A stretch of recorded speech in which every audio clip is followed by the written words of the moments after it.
দেখুন না কি হয়। রাশিয়া থেকে তেল আমদানি অব্যাহত থাকলে চাপানো হবে আরো অনেক নিষেধাজ্ঞা। ইঙ্গিত দিয়ে দিলেন ট্রাম্প। ঠিক কি করতে পারেন তিনি, দেখুন। নিজের অবস্থানে অনড় ডোনাল্ড ট্রাম্প। রাশিয়ার থেকে তেল কেনা অব্যাহত রাখলে আরো অনেক নিষেধাজ্ঞা চাপানো হবে বলে ইঙ্গিত দিয়ে রাখলেন তিনি। বুধবারে ভারতীয় পণ্যের ওপর আরো 25% শুল্ক আরোপ করেছে আমেরিকা। মোট শুল্কের পরিমাণ এখন 50%। এই পরিস্থিতিতে ভারতের ওপর আরো শুল্ক চাপতেই চলেছে কিনা তা নিয়ে গুঞ্জন তৈরি হয়েছে মার্কিন প্রশাসনের অন্দরে।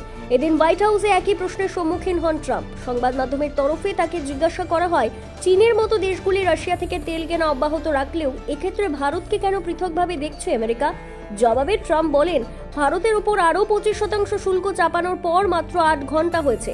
দেখুন না কি হয়। আপনারা আরো অনেক নিষেধাজ্ঞা দেখতে পাবেন। সেক্ষেত্রে নিষেধাজ্ঞা কেবল ভারতের ওপরেই চাপানো হবে নাকি রাশিয়া থেকে তেল আমদানির জন্য চীন বা অন্য দেশগুলোর ওপরেও কোপ পড়তে চলেছে তা নিয়ে কৌতূহল তৈরি হয়েছে।